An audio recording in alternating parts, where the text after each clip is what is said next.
Greetings, everyone. Welcome to TFT Tarot for Today, Divine Dabblings with Oberon and Banshee. This is me, Oberon, with Goth Tarot, my weekly look into shadow issues of our lives, whether they're seen as gifts or things that haunt us or suck away our energy, or are the actual truth we seek. So I do this by using an overlaid type of reading with several decks, 5 to be precise. And this is version 2 of Goth Tarot.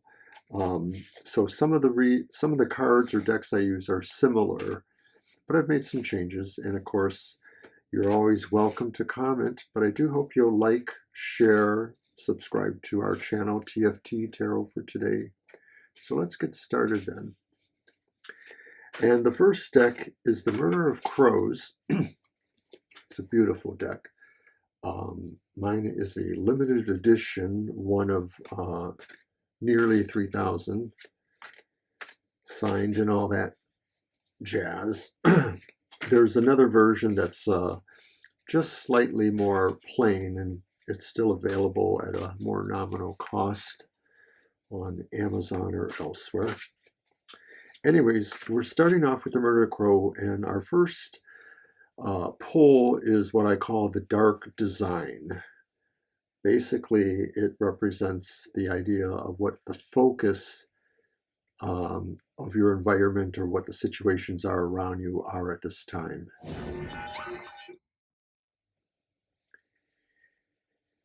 And I've changed my staging area too, so the 2 cards you see there are also from the Murder of Crows, and I'll get into those in a moment. But I'm shuffling here to pull my idea for, or the reading for, the dark design.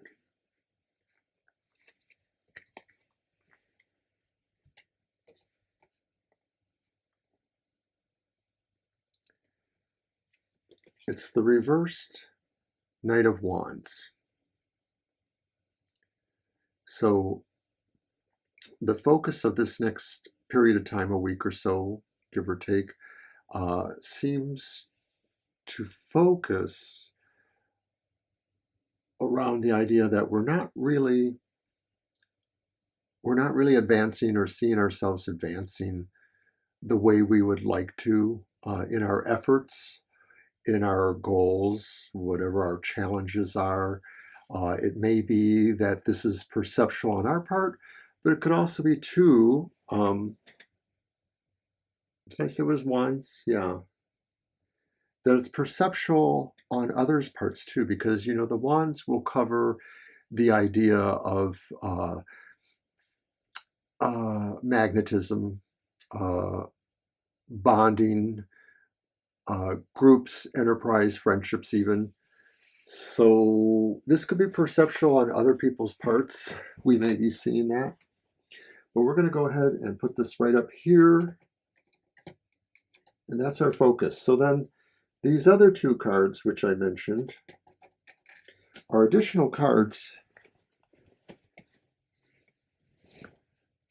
in the deck.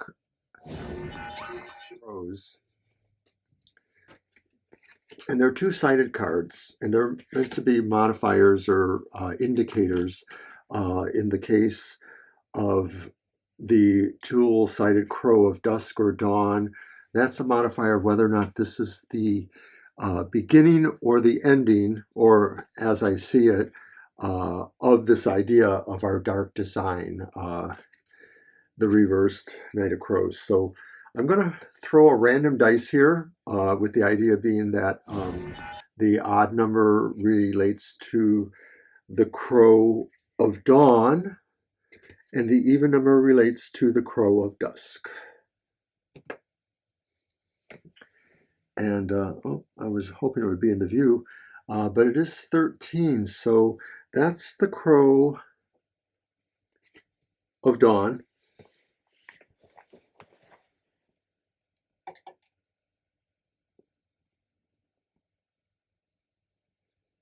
So that means that this idea of having problems with our charisma or with how we're advancing our goals, we're at the beginning of that, basically. This is just happening now. It's not something that's been happening. It's not something that's in the middle or near the end. It may just be starting now, in fact.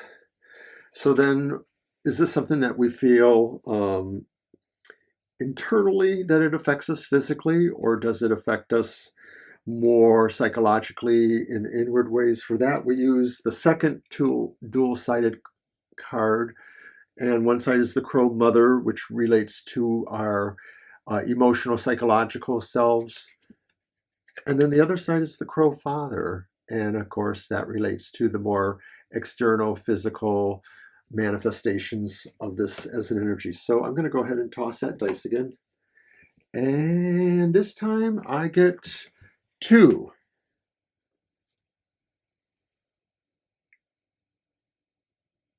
And that means that it's the Crow Mother. So the idea is that this struggle is felt, or this feeling about the reversed page is felt internally. The idea that we're really having problems making relationships work, or feeling like we're coming across to people.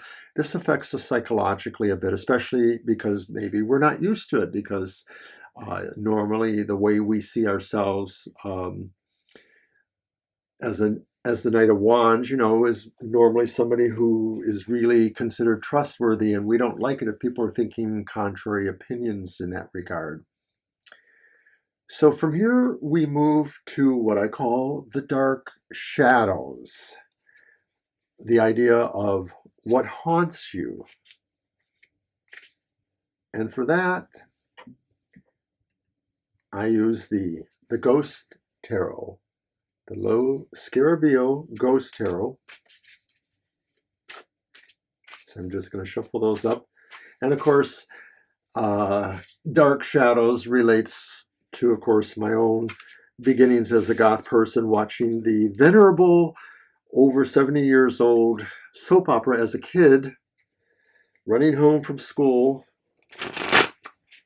to see Dark Shadows on ABC. Anyways, that's the beginning of me looking at life from a shadowy side. Ghosts, werewolves, vampires, they're all psychological and subconscious, really. Anyway, for the Ghost Tarot, the dark shadows is what is haunting you. What is that thing that you can't get away from, that remains in your life, haunting you, scaring you? Maybe not. I mean, not all hauntings are bad, right? That's what we're supposed to believe, that sometimes they just are. So let's see. What are the dark shadows? What haunts you?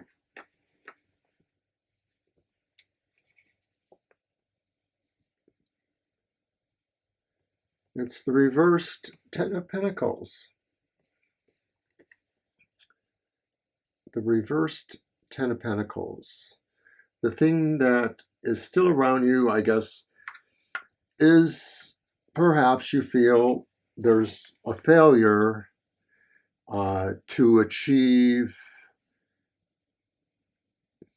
some sort of sense of foundation, protection, security, enrichment through your family, or through what you consider your family, that you feel that this sense of it hangs around you. And it may be true that maybe, as more goth-minded emo people, we might be feeling that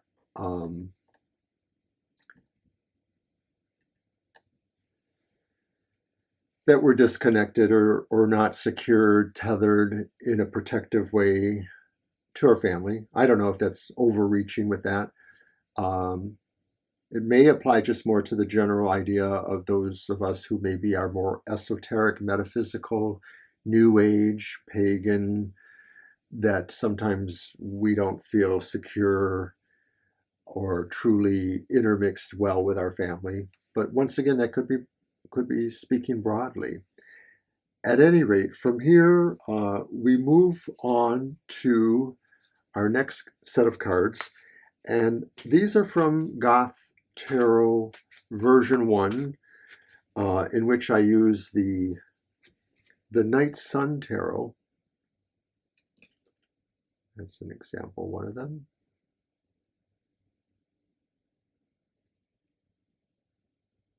That's the Two of Pentacles. My aging goth eyes had to focus a little bit. But our questions here are the same as they were from this placement in the original version. 2 cards. One is meant to be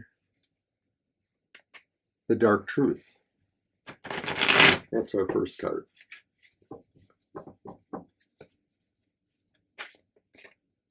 And the second card is the Dark Sacrifice.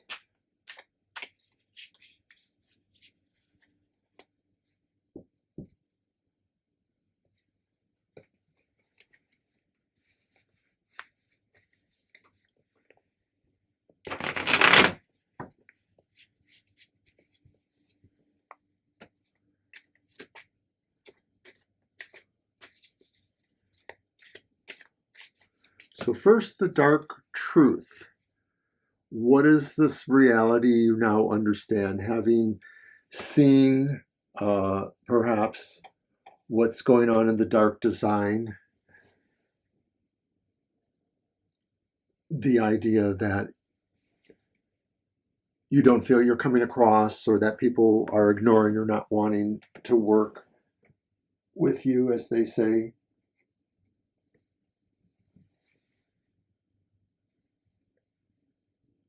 You feel this intensely inside. It's only beginning to, perhaps, or it's just at the beginning of that. And the idea that maybe what always seems to stay around you is either this feeling, I guess, that you're disconnected from your family. So what is the reality now? What is the Dark Truth? And it's also the Ten of Pentacles from this deck, the Night Sun Tarot. So that's kind of cool. We had the reverse 10 there. But the Dark Truth maybe is that you really do have family. You really have a connection.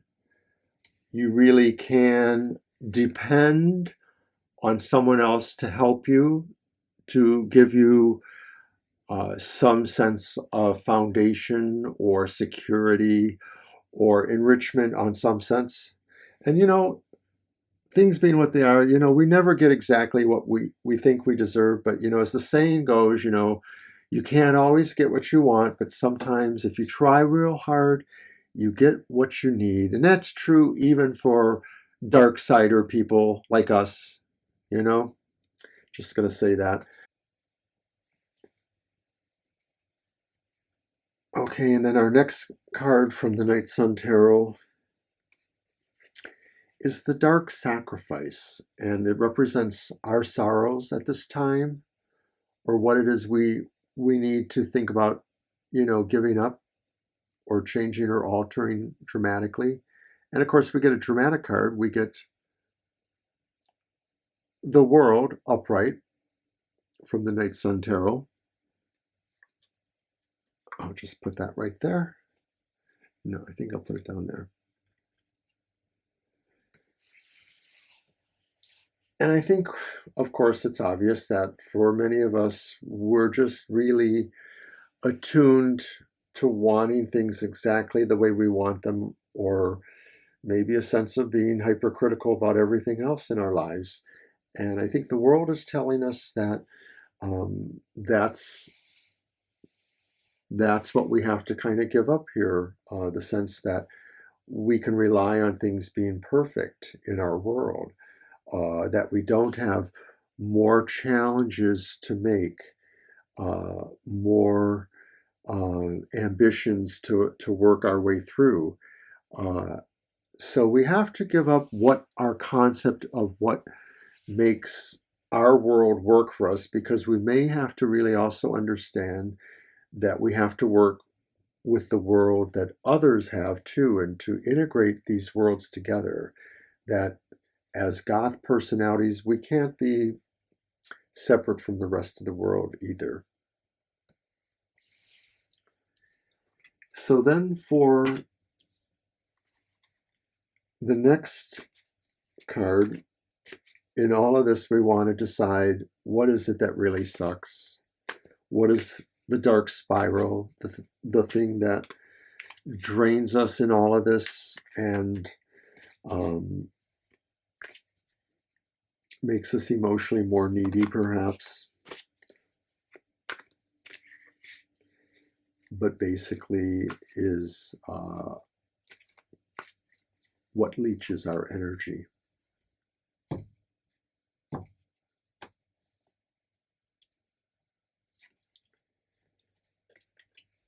And what sucks is this Ace of Swords.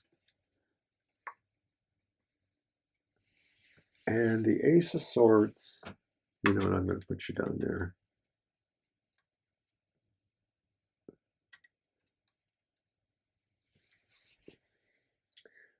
What sucks is maybe you have to really give it a better go. You have to really challenge yourself, and you don't want to.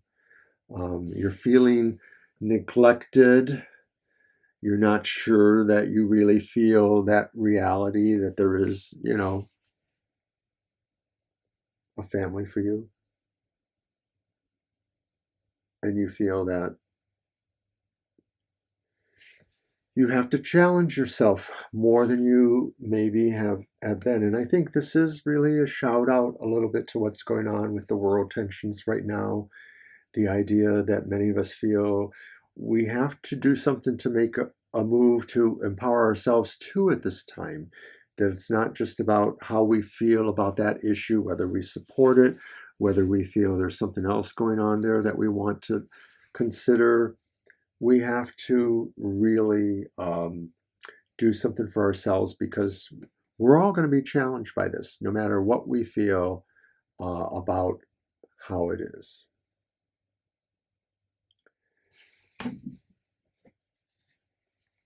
All right. So finally, we are moving to the final question. What is the dark gift? What is your insight, abilities, hidden powers, or how can they help you in the situation you're in this week? What can you do? What will your superpowers help you do? And I'm using the Crow's Magic Tarot for that. So we started with a crow deck and we finished with a crow deck. And of course, longtime viewers of Goth Tarot may remember that the dark gift was how we started the reading for the previous version using the same deck. So here we are again, and we have the Page of Coins, expression and message. And the Page of Coins is one of the more mystical cards in the entire run of tarot, in my opinion. The Page of Coins really is, all of the pages are expressions of thought in a way, or expressions of that energy. And so I think there is definitely a mystical insight going on here. And I think that as that gift, that's saying that really you can wade your way through this. You can find the way to focus as you need to, and make the adaptations and learn the things that you have to learn in order to progress better.